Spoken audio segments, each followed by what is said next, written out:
Karena sesungguhnya perjalanan haji itu perjalanan menembus lapis keberkahan. Di antara keberkahan yang kita kejar ketika kita menuju kepada Allah, yaitu adalah haji itu salah satu fungsinya dan keutamaannya adalah menghapuskan dosa-dosa kita. Man roja'a min hadal bait falam yarfus walam yafsuq roja'a ka waladatu ummi. Rasulullah mengatakan di dalam satu riwayat yang sahih, barang siapa yang berhaji tahun ini, tidak ada dia mengeluarkan kalimat-kalimat mesum dan tidak ada kalimat-kalimat dosa, kecuali sebagaimana dia dilahirkan oleh ibunya tanpa lembaran dosa apapun. Dia putih bersih. Disinilah kita mendapati bahwasanya haji itu menghapuskan dosa. Fa innal hajja yahdimu ma qablahu. Bahkan dalam riwayat yang lain, Nabi pun mengatakan dalam riwayat Bukhari, sesungguhnya haji menghapuskan semua dosa-dosamu sebelumnya. Selamat datang di channel Langkah Iman Istiqomah. Jangan lupa like, komen, dan subscribe. Dan semoga kita semua mendapatkan ilmu yang bermanfaat. Amin. Alhamdulillah, tentunya senantiasa kita bersyukur kepada Allah atas seluruh nikmat yang Allah berikan kepada kita, terutama kenikmatan ketika kita senantiasa merasa bodoh. Ternyata tidak setiap orang diberikan kenikmatan merasa bodoh. Karena sesungguhnya banyak orang yang ketika mereka tidak merasa bodoh, mereka sok tahu, mereka sok mengerti, dan terkadang omongannya tidak sesuai dengan takaran ilmunya. Setidaknya kita malam ini diberikan oleh Allah sebuah kenikmatan, yaitu merasa bodoh, yang menjadikan kita terus belajar, yang menjadikan kita terus mengkaji, supaya menghilangkan kebodohan kita antara kita dengan Allah. Mari kita syukuri kenikmatan ketika kita diberikan kenikmatan untuk terus merasa bodoh.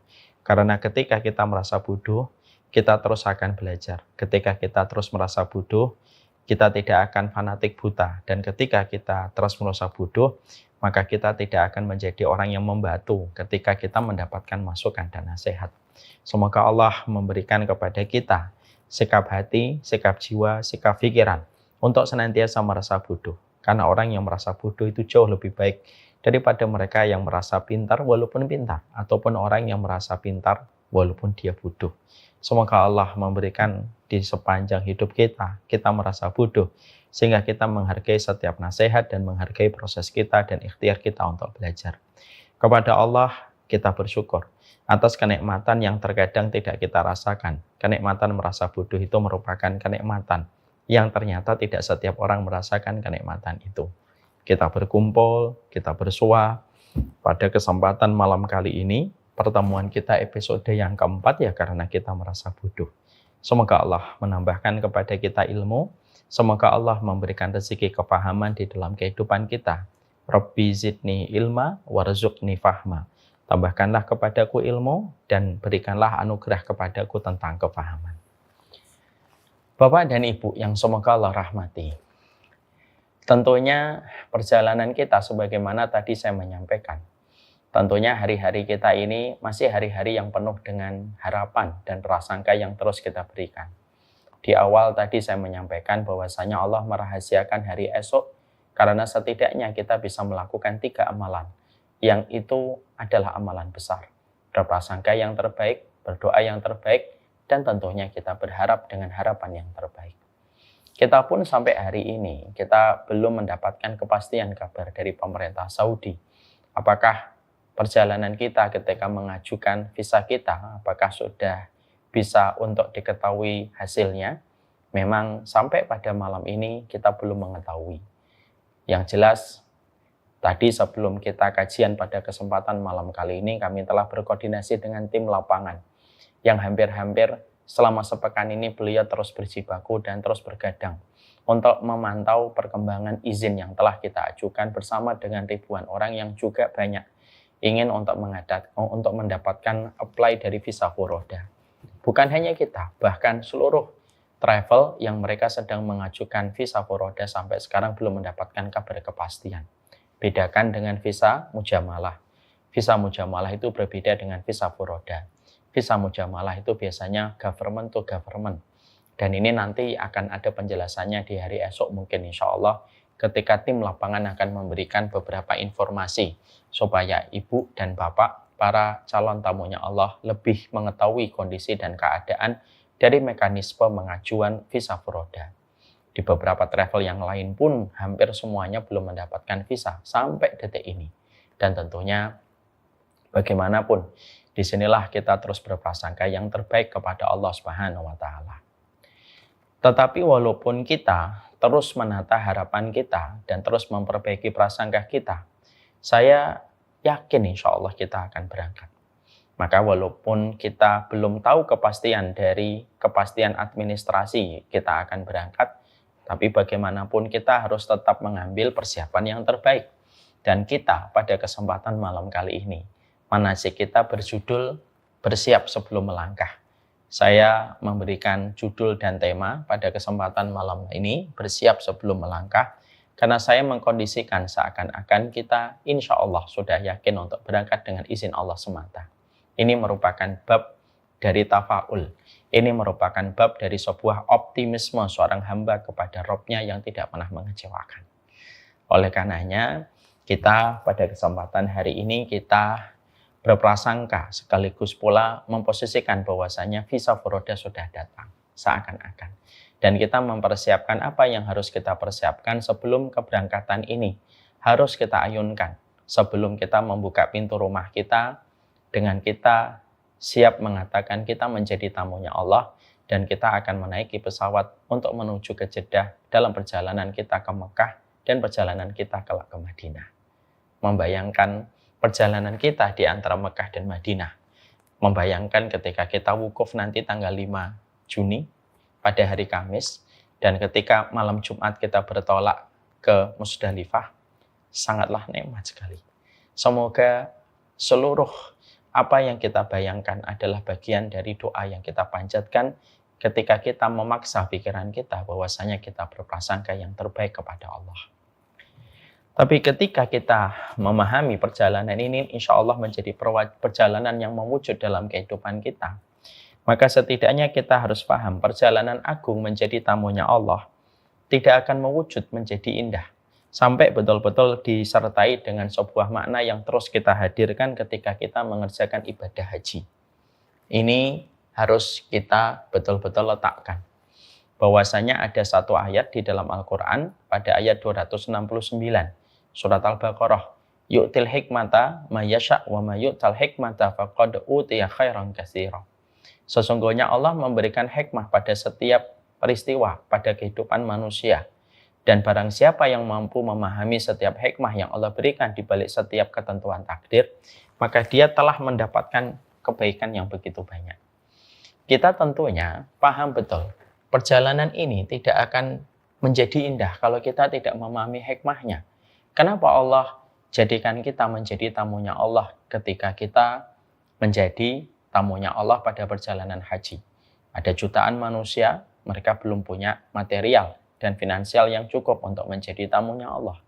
Ada banyak orang yang punya uang, tapi juga mereka belum berkesempatan untuk memiliki dan mendapatkan visa perjalanan haji. Ada pula yang mendapatkan uang, mendapatkan kesehatan, tapi juga belum mendapatkan hidayah untuk melakukan perjalanan haji ketika dia merasa dirinya mungkin masih terlalu muda. Kalau kita, kenapa Allah memampukan kita secara finansial? Kenapa Allah memberikan kesempatan hati kita mendapatkan hidayah ketika kita berkomitmen dan berkeinginan kuat sekali untuk melakukan haji? Ambil dulu hikmahnya, dan ini merupakan perkara yang harus kita hadirkan. Imam Ibnu Qayyim di dalam kitabnya Syifa'ul Alil fi Masailil Qadha'i wal Qadar, beliau itu menyampaikan bahwasanya setiap mukmin diwajibkan untuk mengambil hikmah dalam setiap peristiwa yang terjadi di dalam hidupnya. Karena dengan kita mengambil dan mengikat satu peristiwa dengan hikmah menjadikan kita mampu menghayati setiap takdir yang Allah berikan kepada kita dan menjadikan kita senantiasa melakukan yang terbaik di dalam perjalanan hidup kita ketika kita memahami hikmahnya. Kalau ada orang ketika COVID, dia terkena dan menjadi penyintas COVID. Kok dia selamat? Padahal ada teman-temannya yang meninggal dunia ketika terkena COVID. Mungkin hikmahnya, saya masih disuruh oleh Allah bertobat sebelum saya dikembalikan fisik saya kepada Allah. Itu hikmah.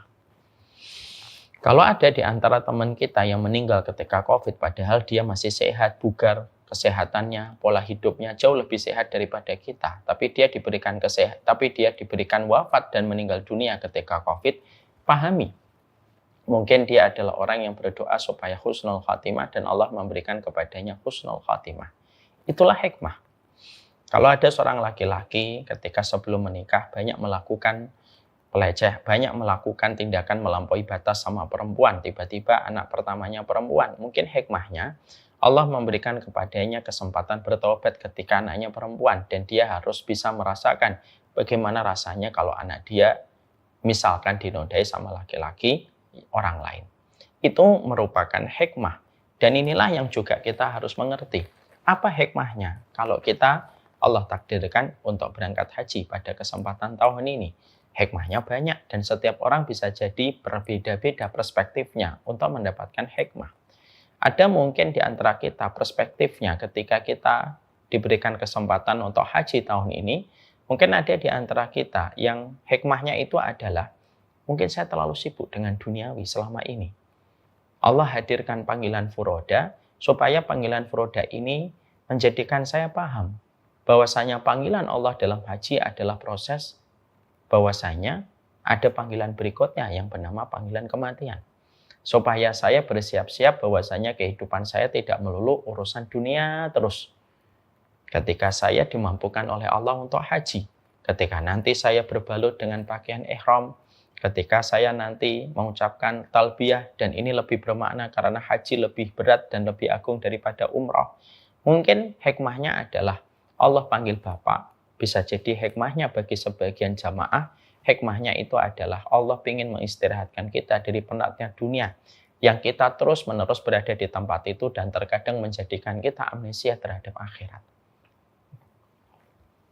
Ada pula mungkin hikmahnya di antara kita, ada pula yang hikmahnya itu adalah selama ini kita jarang ke masjid. Allah memanggil kita nanti 17 hari dalam perjalanan haji supaya kita menikmati kembali duduk di masjid dan menunggu adzan untuk melegakan sholat yang selama ini ketika di Indonesia sering sekali panggilan-panggilan itu tidak pernah kita respon dan tidak pernah kita sambut. Atau pula ada yang ketiga hikmahnya. Ada pula yang ketiga hikmahnya itu adalah karena selama ini harta-harta saya banyak saya belanjakan pada perkara yang tidak bermanfaat. Sehingga Allah menyentil dan menyadarkan hati saya supaya saya membelanjakan harta ini, supaya harta yang saya belanjakan dalam perjalanan haji tidak menjadi hisab bagi saya.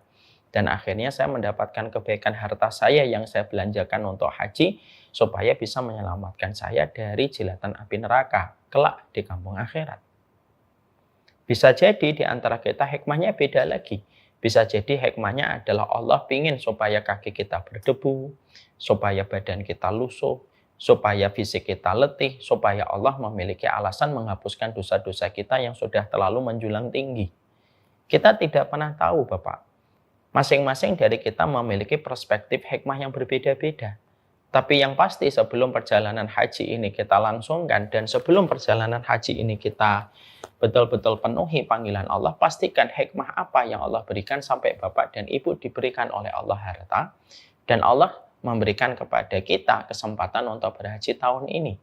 Bayangkan ada jutaan orang tidak mendapatkan harta yang cukup.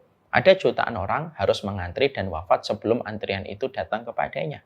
Ada jutaan orang yang punya harta tapi tidak punya kesehatan. Ada pula yang memiliki kesehatan dan punya harta tapi tidak mendapatkan hidayah. Why me?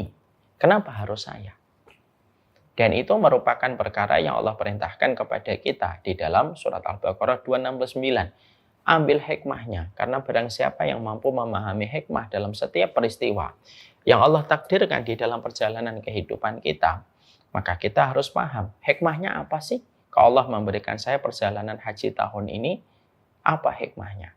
Kalau masing-masing dari kita sudah menangkap perspektif dan yang paling tahu hikmah adalah Bapak, karena saya pun tidak tahu hikmah untuk Bapak. Ataupun saya tidak tahu hikmah untuk Ibu, karena Ibu dan Bapak yang paling tahu tentang kehidupan.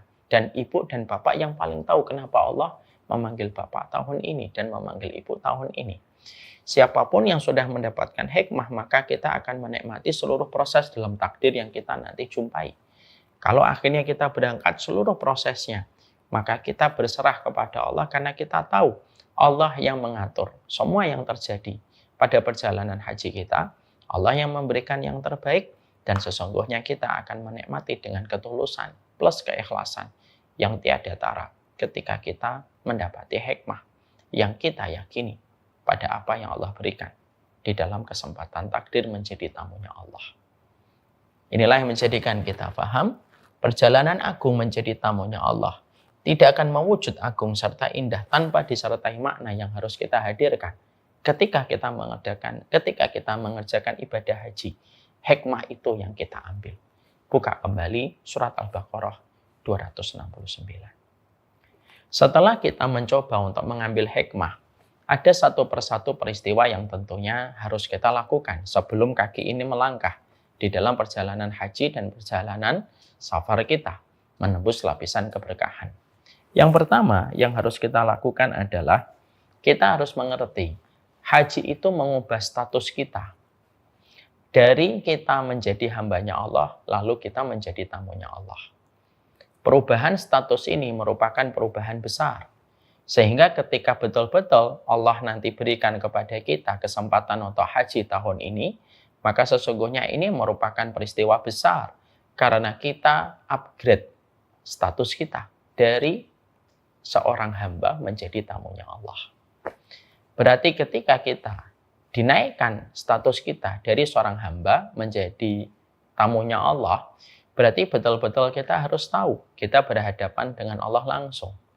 Tidak salah kalau banyak orang mengatakan banyak sekali kejadian-kejadian nyata yang terjadi ketika seseorang di Mekah dan Madinah. Memang betul, memang betul. Dan saya tidak menafikan itu. Maka ketika kita nanti betul-betul kesempatan haji tahun ini telah kita genggam visanya dan telah kita dapatkan, betul-betul kita harus mengerti, semaksimal mungkin kita harus mengerti dengan kefahaman yang benar. Bahwasanya pada saat ketika nanti kita menjadi haji, menjadi tamunya Allah, status kita telah berubah. Dan status perubahan yang ada pada diri kita, status perubahan yang ada pada diri kita, itu menjadikan kita betul-betul bersiap kepada Allah sebagai pemilik dan sebagai tuan rumah ketika kita datang kepadanya. Yang menjamunya adalah Allah, apapun yang Allah berikan ketika Allah menjamu kita, terima dengan ridho plus dengan kelapangan hati. Karena kita nanti jadi tamunya Allah. Jadilah tamu yang sopan. Jadilah tamu sebagaimana kata orang-orang Arab. Orang-orang Arab itu sering berkata begini, al-dhaif kal-mayyit. Tamu itu kayak mayit, ngikutin aja apa yang dimau oleh tuan rumah. Kalau tuan rumah menyajikan teh, minum tehnya, tidak usah minta sirup. Kalau tuan rumah menyajikan sirup, minum sirupnya, jangan minta yang lainnya. Karena apa? Begitulah tata cara berkunjung kepada pemilik rumah. Sahibul baitnya pada proses kita, ketika kita melaksanakan haji, sekali lagi, proses kita itu di hadapan Allah semata. Allah tuan rumahnya. Dan kita sebagai tamu, berlagaklah sebagaimana mayit. Jangan suka ngatur tuan rumah. Jangan pernah kita merasa lebih tinggi daripada tuan rumah. Lalu mengatur tuan rumah harusnya begini, harusnya begini, harusnya begini. Kita ini tamu, bukan penghuni rumah. Pemilik rumahnya adalah pemilik alam semesta. Jangan kita lupa, tamu itu sebaik-baik tamu adalah mereka yang menempatkan dan mengkondisikan dirinya sebagaimana seorang mayit. Itu yang pertama. Yang kedua, kita harus ingat tentang sebuah perkara. Allah tidak memanggil orang yang mampu, tetapi Allah memampukan orang yang terpanggil untuk berkunjung ke Baitullah. Ini perlu saya sampaikan kembali untuk mengingatkan saya. Sikap kita ketika hari ini kita berada pada kondisi harap-harap cemas, dan kita berharap terus dengan melangitkan doa-doa kita, merengek sebagaimana anak kecil yang meminta mainan kepada ibu dan bapaknya, maka saya ingin menyampaikan poin yang kedua ini penting. Mari kita menempatkan diri kita dalam kondisi pasrah. Ketika orang itu pasrah, biasanya disitulah Allah memberikan kepada kita jawaban dan hadiah terbaik ketika orang sudah pasrah. Mari kita belajar. Kapan Allah memberikan pertolongan kepada Nabi Musa? Ketika Nabi Musa mendapatkan kemenangan. Hari kemerdekaan bagi Nabi Musa ketika Fir'aun ditenggelamkan oleh lautan. Tapi menariknya, kapan itu terjadi? Itu terjadi adalah ketika Nabi Musa pada saat seluruh pasukan khusus yang dimiliki oleh Fir'aun dan pasukan umum itu itu mengikuti dan mengejar Musa bersama orang yang mengikutinya. Ketika Nabi Musa di depannya adalah lautan, di belakangnya adalah kepulan asap dari pasukan Fir'aun, pada saat itu tidak ada daya upaya yang dimiliki Nabi Musa kecuali adalah Allah. Makanya perkataan Nabi Musa pada saat itu adalah wa'ajiltu ilaika rabbi litardah. Aku menyegerakan langkahku kepada engkau supaya engkau ridho. Maka akhirnya ketika Nabi Musa tidak punya harapan kecuali adalah Allah, Allah memberikan kepada Nabi Musa pertolongan. Dijadikan lautan menjadi daratan dan ditenggelamkan Fir'aun dan menjadi hari kemerdekaan Nabi Musa. Ini menunjukkan kepada kita bahwasanya apa yang kita dapatkan ketika kita melihat kejadian Nabi Musa. Point of view-nya adalah Nabi Musa dalam kondisi pasrah kepada Allah dan Allah memberikan kepada Nabi Musa sesuatu yang tidak pernah diduga Nabi Musa.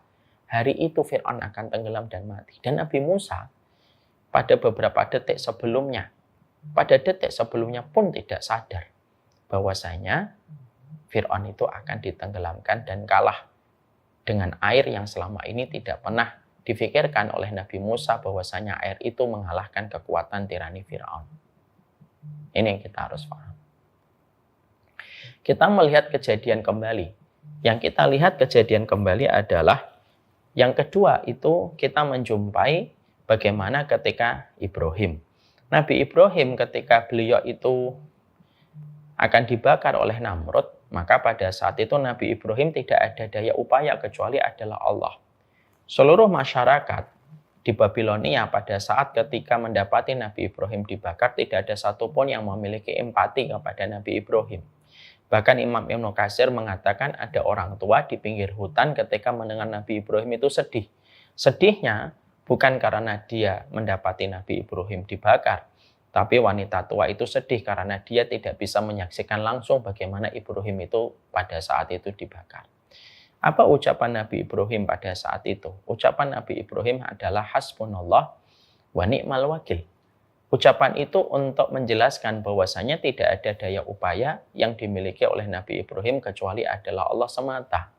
Pada saat itulah Nabi Ibrahim tidak pernah menduga api yang saat itu timbul dari timbunan-timbunan kayu yang dikumpulkan seluruh warga dan begitu hitamnya asap yang ditimbulkan oleh api yang dibakar sampai burung yang lewat pun akan mati terkena asapnya yang begitu hitam, tapi justru dijadikan api itu sahabatnya Nabi Ibrahim ketika Allah menjadikan api itu menjadi dingin.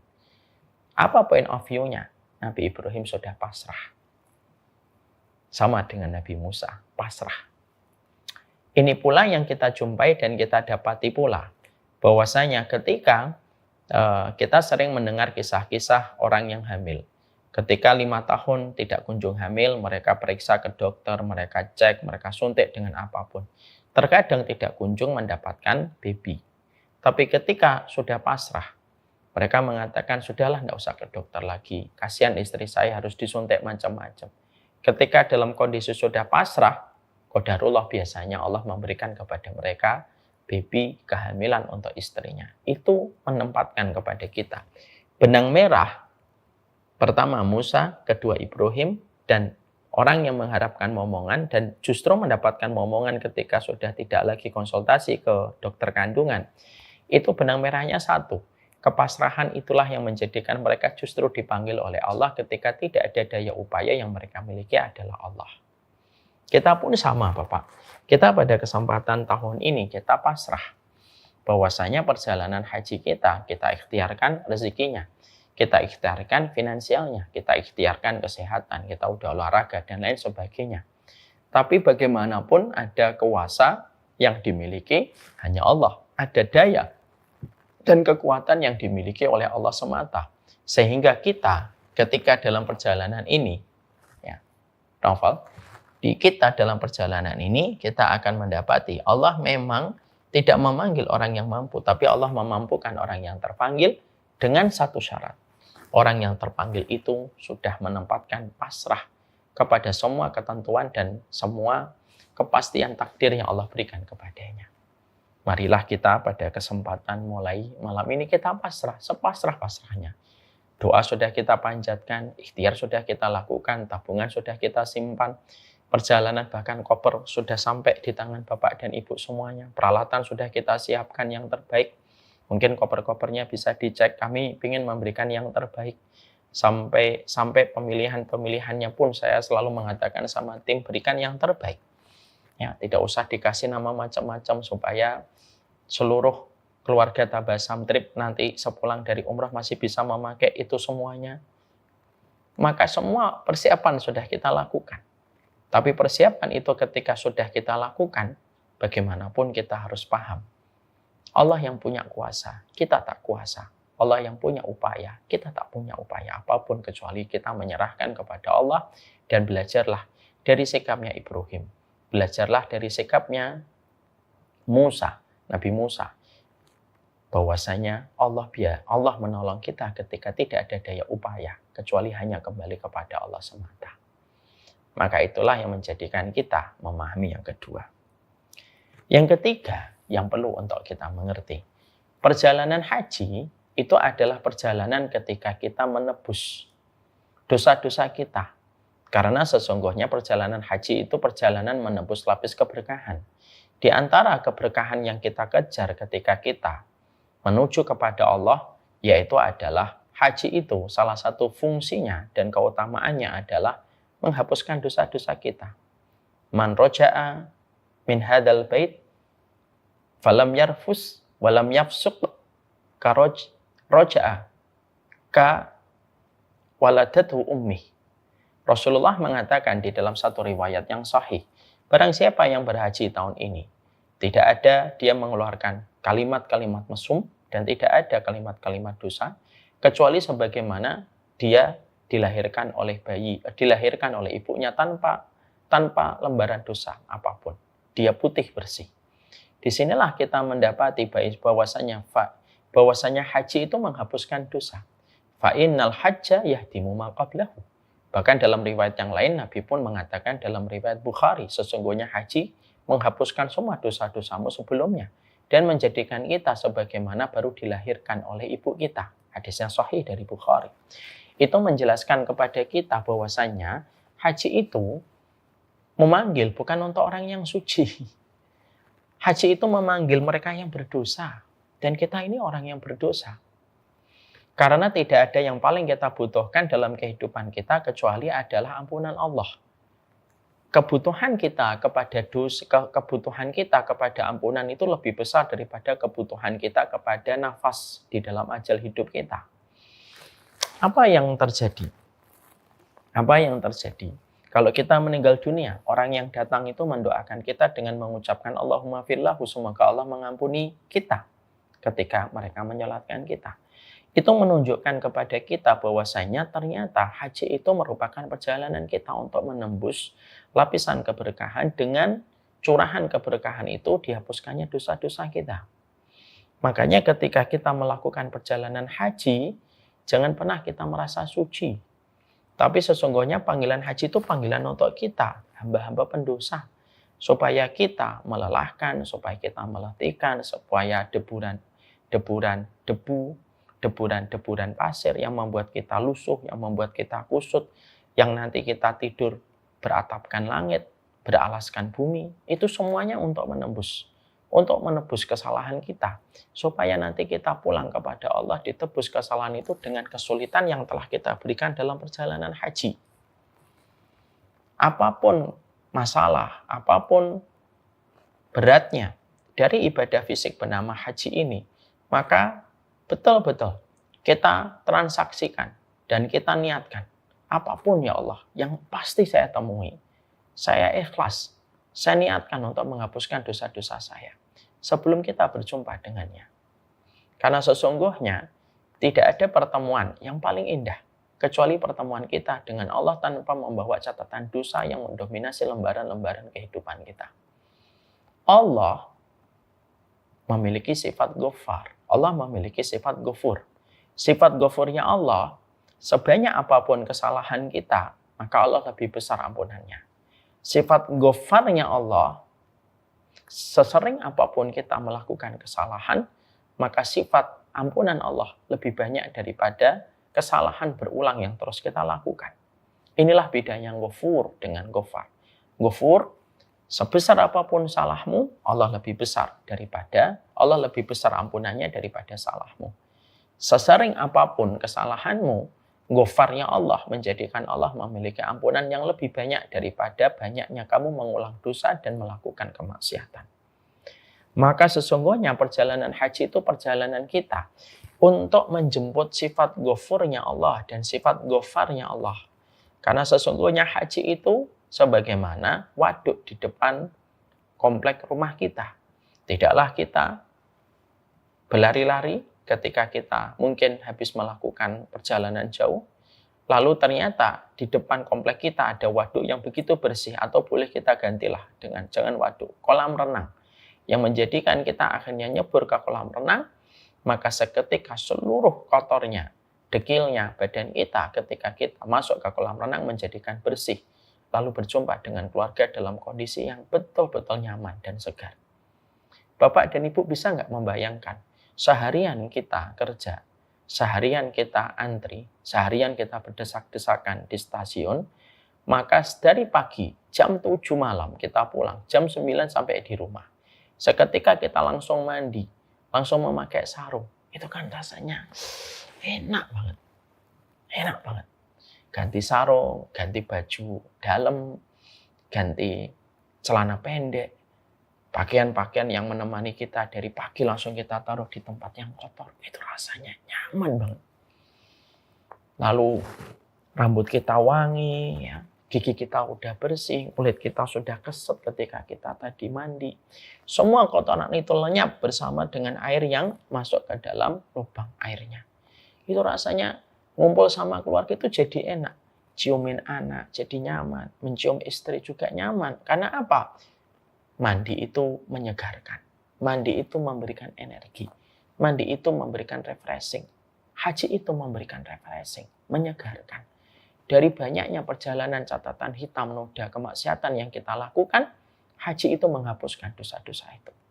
Sebesar nafkah yang kita berikan, sebesar biaya yang kita keluarkan, selelah fisik kita merasakan kepenatan, sebesar itulah seluruh dosa-dosa kita dihapuskan oleh Allah. Supaya kita menikmati prosesnya. Haji itu bukan tamasya, tapi haji adalah perjalanan menebus seluruh dosa yang kita lakukan yang menjadikan kita terkadang tidak nyaman pada kehidupan kita, karena dosa-dosa itu mungkin sebagian besar kita jarang meminta ampunan sehingga Allah belum mengampuni dosa-dosa kita. Yang menjadikan kita tidak nyaman, kata Imam Ibnu Qayyim, yang menjadikan kita tidak nyaman itu dosa-dosa kita. Kalau misalkan kita bertengkar, itu menjadikan kondisi tempat manapun itu menjadi tidak nyaman. Ada orang bertengkar suami istri, rumah sebesar apapun, rumah itu tidak akan memberikan kenyamanan. Kenapa rumah itu tidak nyaman? Bukan karena rumahnya jelek, tapi karena yang di dalam rumah bertengkar. Kalau kita bertengkar sama istri dan suami, lalu menjadikan rumah tidak nyaman untuk kita huni, dan ketika kita tiduran, ketika kita istirahat, loh, kalau kita berbuat salah sama pemilik alam semesta, di bumi mana kita bisa bersembunyi dari Allah? Maka itulah yang menjadikan kita memahami betapa pentingnya kita memahami haji itu perjalanan kita. Haji itu perjalanan kita untuk menebus seluruh lapisan kemaksiatan dan dosa yang pernah kita lakukan. Dan jangan lupa tentang ini.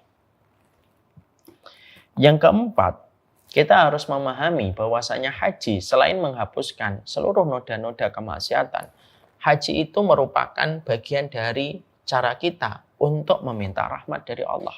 Supaya kita dikasihani sama Allah.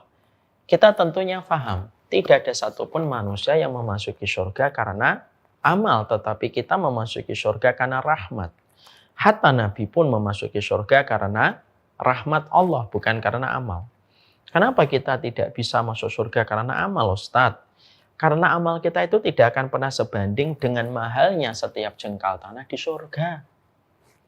Makanya ada laki-laki Bani Israel Shalih 500 tahun dia beribadah, lalu dia menyangka dirinya masuk surga itu karena amal.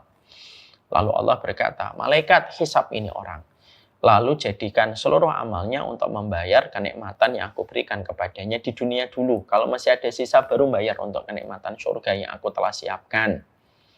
Ketika malaikat menghitungnya, malaikat lapor sama Allah, ya Allah, sepanjang dia beribadah 500 tahun, ketika kami konversikan, tidak sepadan untuk membayar kenikmatan mata walaupun cuma 11 saja. Di situ kita paham, surga itu terlalu mahal. Ibaratnya, maaf ya, mana tanah properti yang paling mahal di atas muka bumi ini? Properti yang paling mahal itu di sekitar Masjidil Haram. 1 meternya bisa ratusan miliar. Mungkin orang kaya saya hidup mati lagi, belum bisa membeli 1 meter. Orang semacam saya. Saking mahalnya tanah di sekitar Haram. Itu baru tanah di dunia yang nanti tergulung ketika terjadi kiamat. Apalagi surga yang abadi dan tidak akan pernah rusak. Dan aliran kenikmatannya itu per detik. Dan tidak pernah terputus selama-lamanya. Selama-lamanya. Maka sesungguhnya amal kita sepanjang hidup pun juga tidak akan pernah cukup untuk mendapatkan namanya surga. Haji, jangan menyangka haji itu bisa menjadikan sepadan dengan surga. Kan sabarnya mahal Ustadz, 27.500. Walaupun semahal apapun tidak akan sebanding dengan sejengkal tanah di surga yang harganya jauh lebih mahal daripada amal yang kita lakukan. Ini perlu saya sampaikan supaya jangan sampai kita nanti ketika haji merasa uang saya sudah habis banyak. Jangan. Wallahi jangan. Tapi perjalanan kita untuk haji itu adalah perjalanan supaya nanti kita dikasihani oleh Allah. Rahmat itu kalau saya, ini versi saya ya. Rahmat itu kalau versi saya, itu adalah rasa kasihan Allah. Itu rahmat. Jadi sebenarnya yang menjadikan kita masuk surga itu karena dikasihani Allah. Makanya ketika kita melakukan perjalanan haji ini, maka sesungguhnya perjalanan haji ini adalah perjalanan kita untuk dikasihani oleh Allah. Lalu jangan sampai akhirnya kita sebanyak apapun biaya yang telah kita keluarkan dalam haji, jangan sampai menjadikan kita merasa terlalu pede. Lalu menyombongkan diri kita, lalu seakan-akan pintu surga sudah menggoreskan nama kita, lalu menjadikan kita lupa bahwasanya haji kita pun sebenarnya tidak akan pernah sepadan dengan nilainya surga yang begitu mahal. Tapi poin 4 ini mengajarkan kepada kita, haji itu merupakan bagian dari ikhtiar kita, dari usaha kita supaya kita dikasihani oleh Allah. Jangan ada yang merasa sudah terlalu besar biaya. Karena biaya itu pun tidak akan sebanding dengan semua nikmat yang Allah berikan kepada kita di dunia, belum lagi di akhirat. Nanti kalau kita perjalanan haji, selain kita meniatkan diampuni oleh Allah, kita niatkan, ya Allah kasihani saya, ya Allah. Ya Allah kasihani saya, ya Allah. Ya Allah kasihanilah saya. Kasihanilah hambamu ini, ya Allah, kalau engkau tidak meringankan hisabnya. Kasihanilah hambamu ini, ya Allah, kalau engkau nanti tidak memberatkan mizan kebaikan. Haji adalah anak tangga untuk menjemput rahmatnya Allah. Yang kelima, maka sesungguhnya di dalam perjalanan haji kita harus ingat betul bahwasanya Allah menyampaikan bahwasanya al-hajju innallaha ta'ahum fa'ajabuhu wa idza sa'aluhu fa'atahum. Haji itu diterangkan oleh Nabi. Haji itu Allah memanggil manusia dan ketika manusia memenuhi panggilan Allah, maka Allah pun mendapati ketika mereka meminta permintaan mereka pun dikabulkan. Makanya nanti ketika kita melaksanakan perjalanan haji, terus Mari kita ramaikan langit-langit semesta mungil kita, langit-langit semesta kehidupan kita dengan kita terus berdoa kepada Allah dan jangan mengucapkan apapun kecuali kebaikan doa. Fala taqulu ilal khair fa innal malaikata yu'minuna ala ma taqulun. Jangan ngomong kecuali omongan yang baik. Karena sesungguhnya para malaikat tidak pernah, karena malaikat itu selalu mengaminkan apapun yang kalian ucapkan. Makanya ketika nanti kita melakukan haji, semua part dalam perjalanan haji kita menjadikan doa kita mustajab.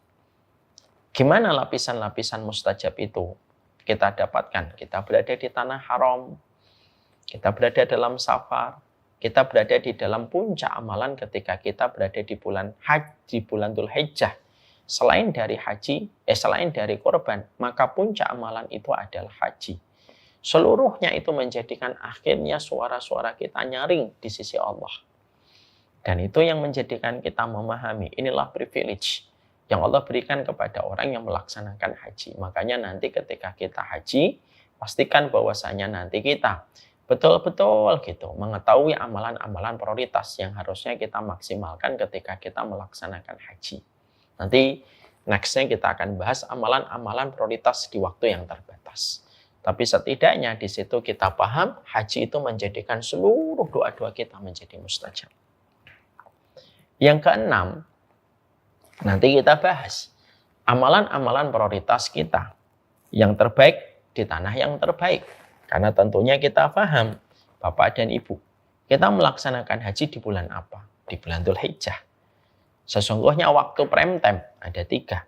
10 hari yang terakhir di bulan Ramadan, 10 hari yang pertama di bulan Dzulhijjah, 10 hari pertama di bulan Muharram. 10 hari yang terakhir di bulan Ramadan identik dengan bulannya Nabi Muhammad.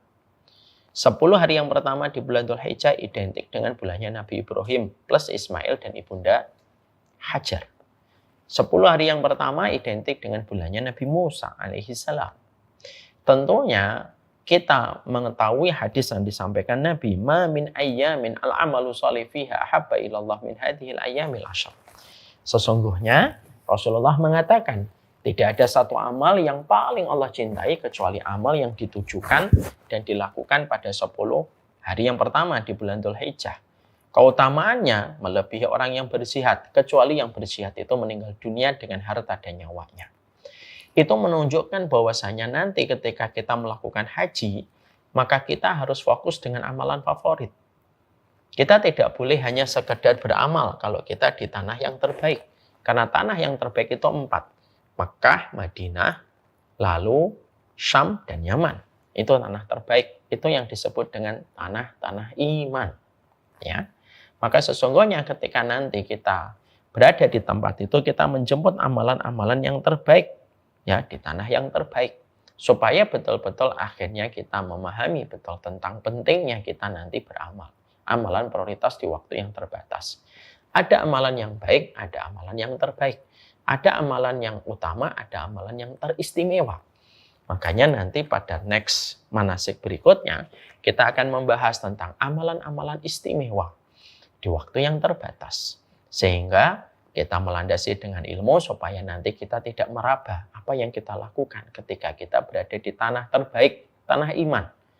Dan berada pada waktu prime time, yaitu waktu Dzulhijjah. Jangan lupa untuk itu. Yang ketujuh, perjalanan kita adalah perjalanan berkah. Karena ini merupakan perjalanan berkah, Bapak dan Ibu, maka tanda berkah itu apa sih? Tanda berkah itu kullu ma tuzidukum fit ta'ah. Perjalanan berkah itu perkara yang menambah ketaatan kita. Makanya sesungguhnya dahsyatnya keberkahan itu apa? Dahsyatnya keberkahan itu ketika engkau selalu ingat akhirat dan lupa sejenak dari urusan dunia yang tidak pernah berhenti. Maka kita ingin nanti di dalam perjalanan haji kita selama 17 hari, karena kita waktunya tidak sepanjang yang reguler, saya mengajak dan menasihati diri saya dan mengajak kepada semua yang hadir. Supaya betul-betul nanti ketika kita sudah melakukan perjalanan haji, betul-betul kita putuskan mata rantai dari dunia sebentar. Sebagaimana ketika kita itikaf itu memutuskan dari mata rantai dunia sebentar. Artinya ketika nanti sudah di dalam perjalanan haji, maka sejenaklah kita istirahatkan dunia, kita taruh di storage, kita taruh di gudang khusus, kita tutup sebentar dan kita fokus dengan Allah. Ingat loh, kita tamunya Allah. Alangkah tidak sopannya seorang tamu yang datang kepada satu rumah, tapi dia sibuk dengan handphonenya, dia sibuk dengan gadgetnya.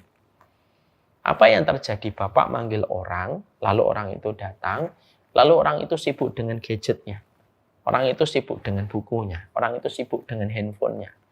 Tentunya Bapak akan sebel dan Bapak akan kesal dan Bapak sampai dadanya melihat orang semacam itu. Maka sama pula, itu analogi sederhana. Nanti kalau kita saatnya untuk berangkat di dalam perjalanan haji kita harus yakin, seyakin-yakinnya bahwasanya kita melupakan sejenak dari urusan dunia. Jangan sibuk kecuali yang kita sibukkan Allah. Jangan mengagungkan apapun kecuali yang kita agungkan Allah semata.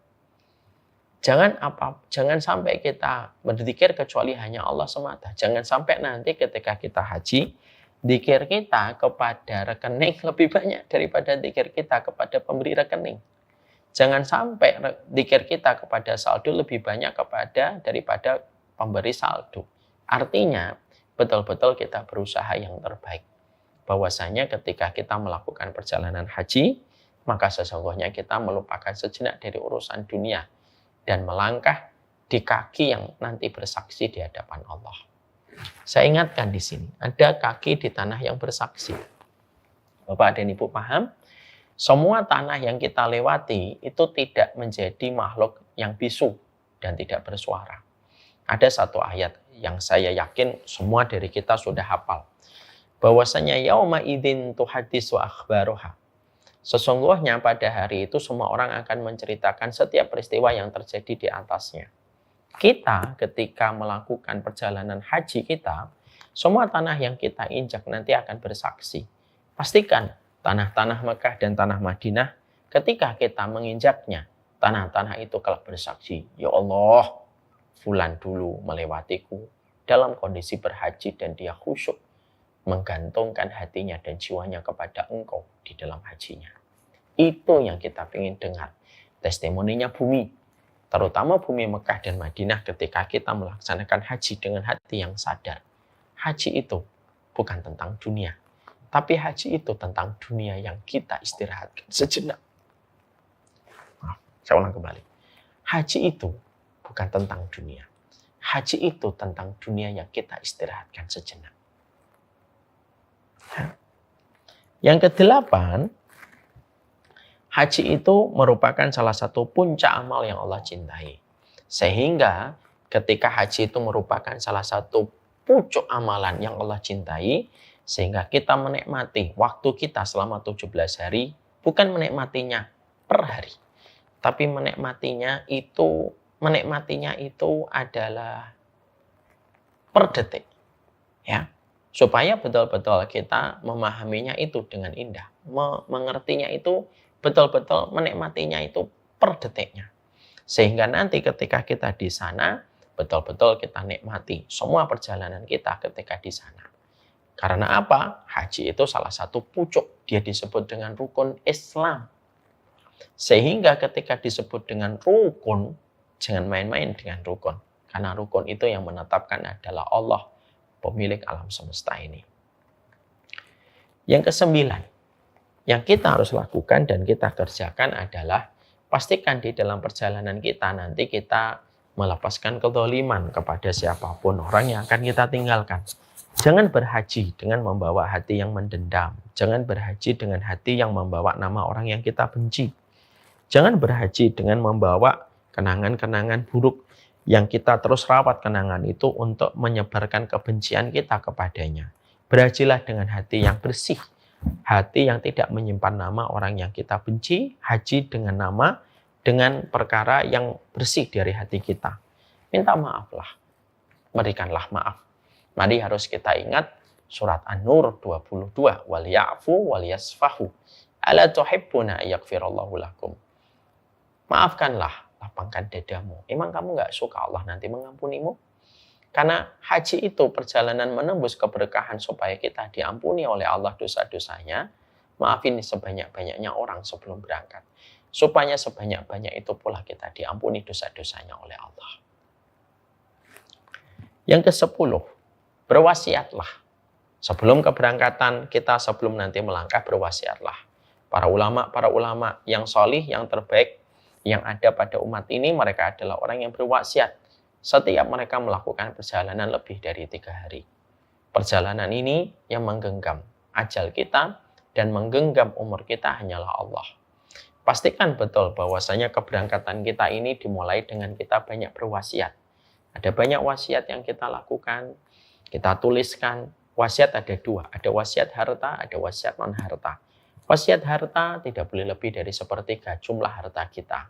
Kita infakkan misalkan ke sini, kita wasiatkan ke sini, tidak boleh lebih dari 1/3. Wasiat non-harta tulis, anak kita kayak apa, istri kita harus kayak apa, anak-anak kita harus bersikap apa. Maka itu kita tuliskan ketika kita melakukan perjalanan panjang. Perjalanan haji kita, yaitu perjalanan yang harusnya kita meninggalkan wasiat. Illa wa wasiyatun maktubatun indahu. Kecuali tidaklah satu perjalanan, kata Nabi, kecuali kamu meninggalkan wasiat yang kamu tinggalkan di sampingmu. Berwasiatlah, ditulis. Kalau sudah saya tulis, Ustadz, di mana saya meninggalkan ini? Kalau sudah ditulis, tinggalkan kepada orang yang kamu percaya. Ditempatkan di tempat yang mudah ditemukan apabila terjadi sesuatu kepada kita. Nah, untuk billahi min dzalik, nasallallahu alaihi ya. Tapi berwasiatlah ketika kita semacam itu. Ya. Yang ke-11, yaitu adalah ketika kita melakukan perjalanan ini, maka hendaknya kalau perjalanan ini kita akan tempuh, sholatlah. Sebagaimana riwayat sebagian para ulama bahwasanya sholat safar itu kita tunaikan. Untuk menyerahkan semua apa yang akan kita lakukan hanyalah kepada Allah.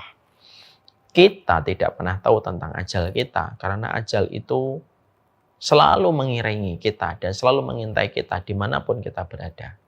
Maka perjalanan haji ini, maka mulailah dengan kita sholat 2 rakaat ketika nanti waktunya kita akan berangkat, sholat 2 rakaat. Hadirkan hati kita, hadirkan jiwa kita bahwasanya tidak ada yang kita tuju kecuali hanyalah Allah semata. Sholat 2 rakaat sebelum safar itu menjadi sebuah nilai kemuliaan. Dan yang terakhir, yaitu adalah ketika kita disunahkan melakukan walimah.